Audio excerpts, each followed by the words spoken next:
Hi guys, Phil here, welcome back to Sim Racing Bible for another video. It's been a couple of weeks since we last posted, but I have since injured my left shoulder playing golf, so here's a lesson for you. Stick to sim racing, it's safer. So we're going to take a look at something brand new today. We're going to take a look at rFactor 2's Bentley Continental GT3, which has just been released. But I thought we could do a comparison directly with the same car in Assetto Corsa Competizione.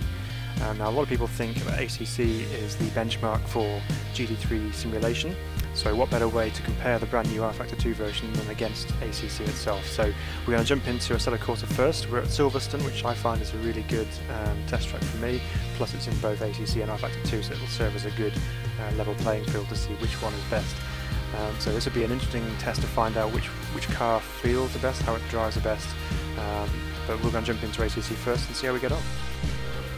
Okay, so here we are in pit lane with the Bentley in Assetto Corsa Competizione. Let's take the car out on track and see how we drive. Fire it up. Okay, big rumbly V8 in front of us. Just trundle my way out of pit lane here. Now, the first thing to notice with Assetto Corsa is the sounds are just... they're unbelievable. Oh, the downshifts on it, oh, it's just violent. It just sounds so brutal. It's unbelievable. I love the sounds on Assetto Corsa Competizione.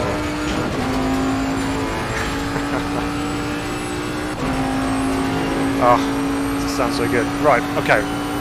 Let's get over the sounds. What's it like to drive? Okay. So initially on the outlap from the pit lane, brake temperatures are low, so you've got to warm your brakes up. You can see my rear brakes are still blue at the moment, so you need to put a bit of pressure on the pedal to help warm them up a little bit, and then they'll become much more effective as we go.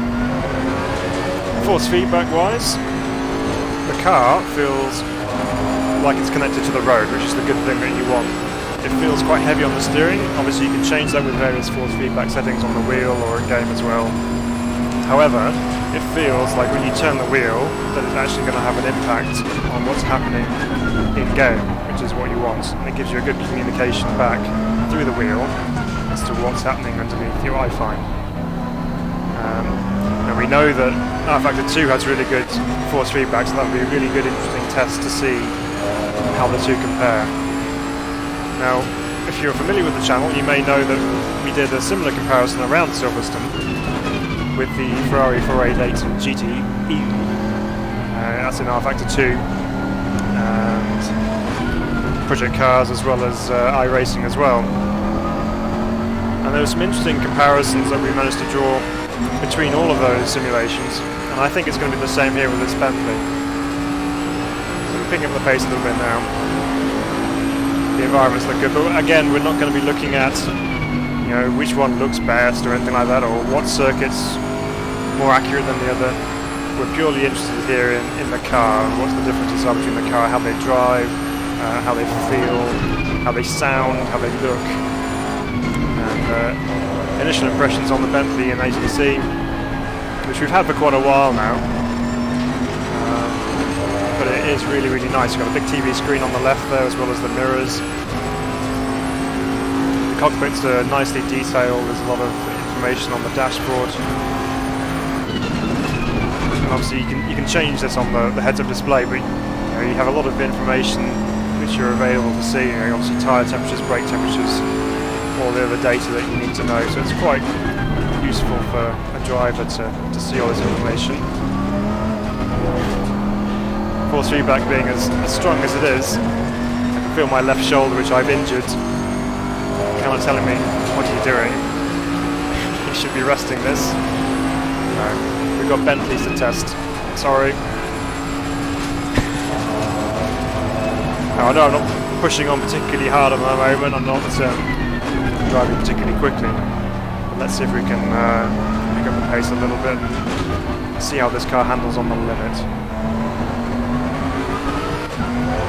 But one thing you can tell with this is you do feel like you've got big fat slick tyres on. There's loads of grip. The car just sticks to the road nicely as you would expect it to.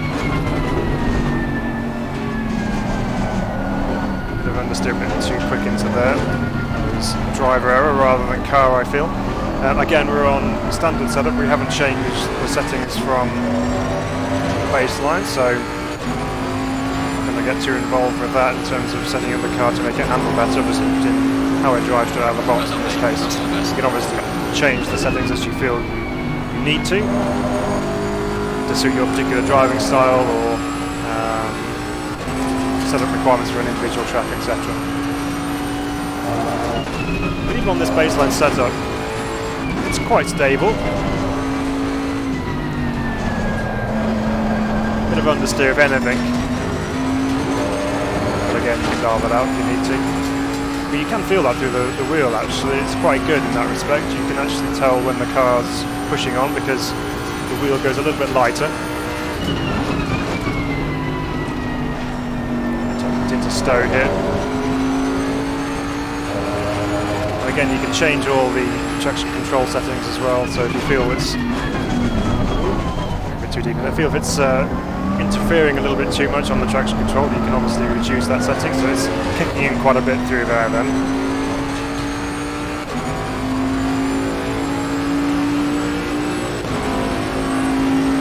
But obviously these GT3 cars do run with traction control. There are various levels that you can adjust.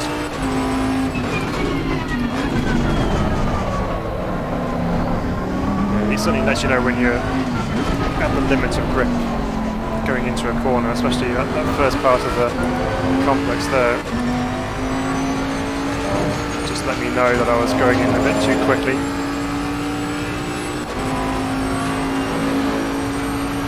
But the car feels really nice actually, I'm impressed with it.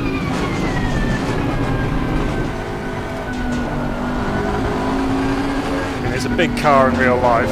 You compare it to the likes of the Audi R8 or the Lamborghini or even the Mercedes. It looks a considerably larger car, but it doesn't really feel like it when you're in the car. It's obviously very long, but let's check it through Copse Corner. It's playing with the buckle a little bit. Yeah, it does feel very good. I mean, you feel like you're stuck to the road. It gives you a lot of confidence to really attack the corners.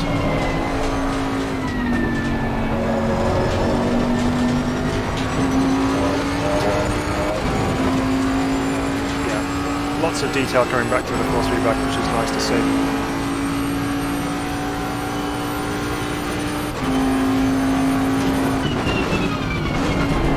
Of course, you just can't look past that sound. It's just so good. I mean, the combination of the V8, the transmission one. That sausage go a bit too much then.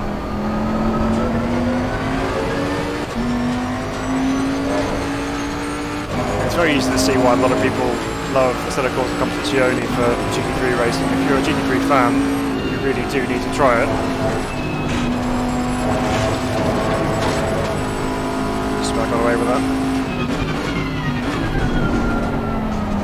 Tucked in there nice and early.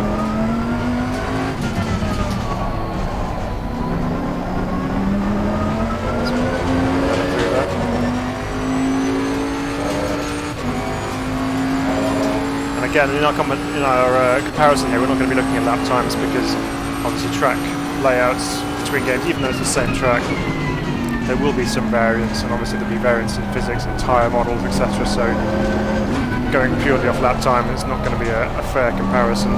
Say, oh yeah, it's more like a real car because it does this lap time. No, it's all down to driver feel. Now, you may say, well, you haven't got any experience driving GT3 cars, and yes, that may be true.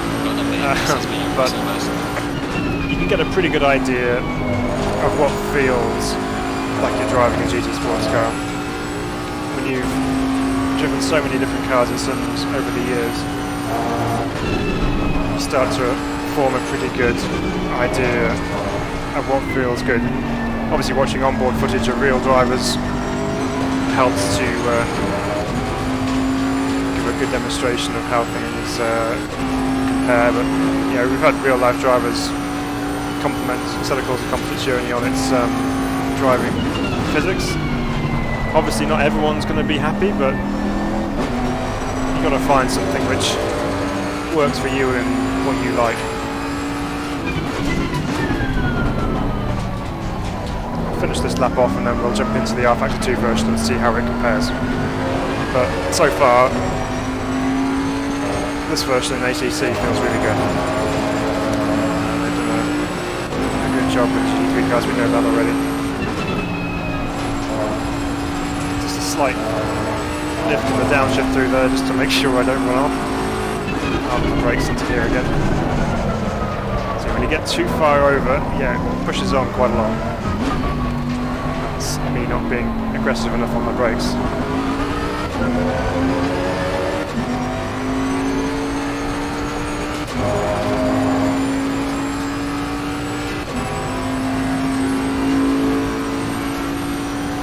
Down towards Brooklands once again. That curve on the inside is a late apex. Car run out to the middle of the track around Luffield, power on, and the traction control do its thing, and halfway over the line. So there we go. So that's Bentley Continental GT3 on Assetto Corsa Competizione. What's it like on RF2? Okay, so here we are in the pit lane in rFactor 2 in the brand new Bentley Continental GT3. Just before we go out on track, just want to make it absolutely clear that we're not checking out the difference between the two games here. I know Assetto Corsa looks particularly polished and amazing graphics-wise, but that's not what we're looking at here. We're simply comparing the two cars. So let's fire it up and see how it sounds compared to the Assetto Corsa version. Okay, so there's a difference there straight away, but we'll check it out as soon as we get on track and just see what it's like at full revs.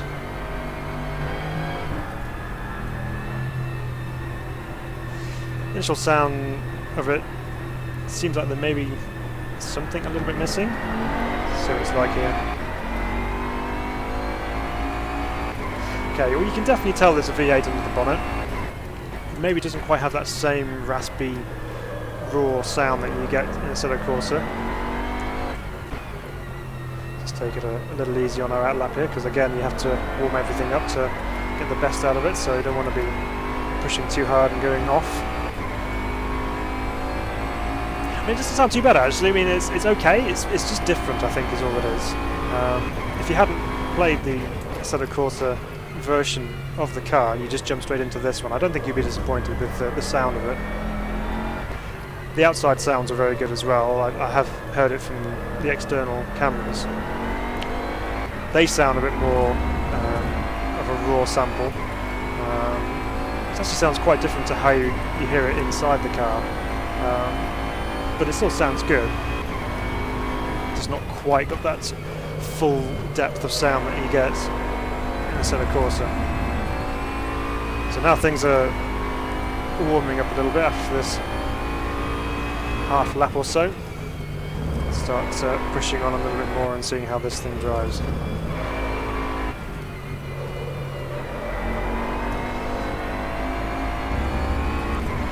Now, if you'd watched our Ferrari 488 GTE video that we did, again on rFactor 2, you'd know that we were very keen on the force feedback that you get in rFactor 2, and that again is the case with this one. The force feedback is very communicative. There's lots of detail in there. You can tell that straight away as soon as you leave the pit lane. Got the same kind of weight as we had in the Assetto Corsa, so it's the same amount of effort to turn the wheel. You really feel the little snaps of steering lock as you hit the bumps. You feel it unload as you go through the corner, and when you have a little bit of a burst of wheel spin, you feel the back end come round, and it lets you know that you maybe are pushing a little bit harder than the car is capable of providing. But it feels good on the force feedback, as you would expect from rFactor 2. So big tick in the box for the guys at Studio 397.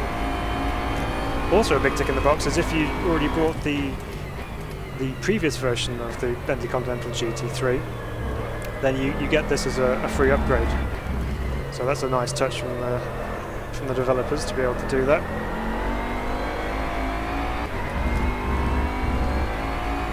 I know some of you guys aren't keen on the way that they do their cars and things in rFactor 2, where if you buy one GT3 car you can't race it against the rest of the GT3 field unless you have the content yourself. And you know, each to their own. If you're not a fan, or if you are a fan, that's up to you. We can't make you like it. But if you're going to be racing GT3, then chances are you're going to want to collect all the GT3 cars to race and try and drive and race again. So for me, that's not much of an issue at all. As far as the car modelling is concerned, the cockpit looks good. The TV screen actually looks a little bit bigger compared to the Assetto Corsa version. It may just be down to my settings, but the draw distance in my mirror looks to be quite short. I might be able to change that to make it a bit longer, but you don't actually see an awful lot in that mirror, even though it's quite a large screen.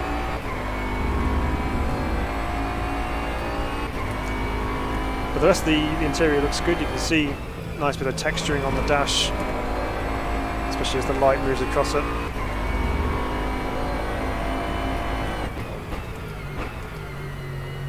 Car's now nicely warmed up, so we can start to lean on it a little bit more.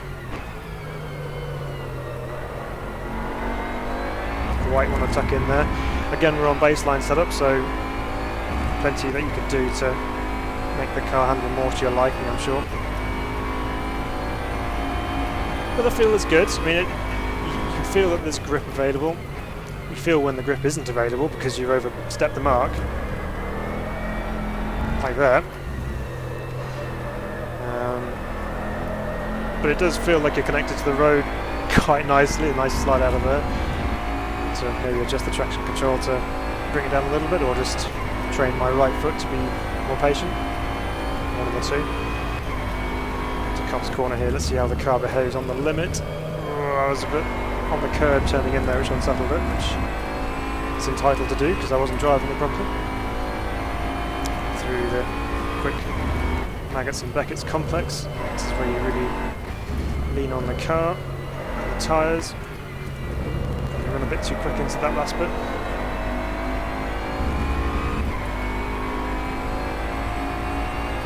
But yeah, physics-wise it feels good, it feels solid.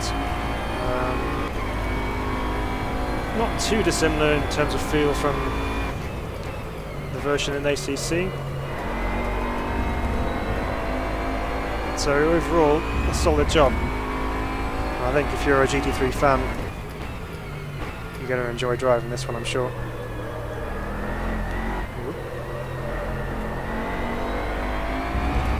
But what's your favourite GT3 car? Are you a fan of a V10, Audi or Lamborghini, or are you a Ferrari fan, BMW? Let us know in the comments. We'd love to hear your thoughts on what your favourite GT3 car is. And what's your platform of choice? I mean, we're all entitled to our own opinion on what we like and dislike, so if you like Assetto Corsa Competizione, that's great. Or if you like rFactor 2, let us know. We'd be interested to see what your thoughts are on both simulators and how they compare.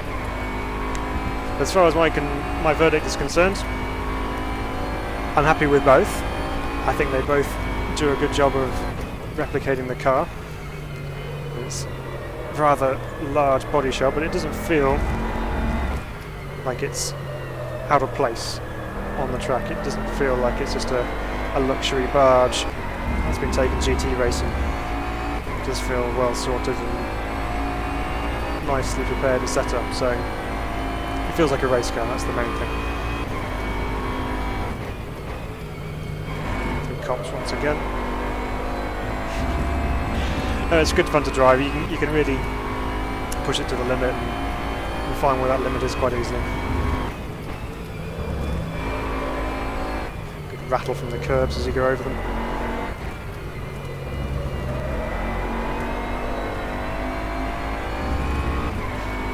So there we go. That's our review of the Bentley Continental GT3 for both Assetto Corsa Competizione and the new version for rFactor 2. Hope you enjoyed it. Please do feel free to give us a like on the button below. It'll mean a lot to the channel as well if you hit that subscribe button. It's free to do, and it means that you get to see all the new content as it's released on our channel. But until next time, we'll see you soon.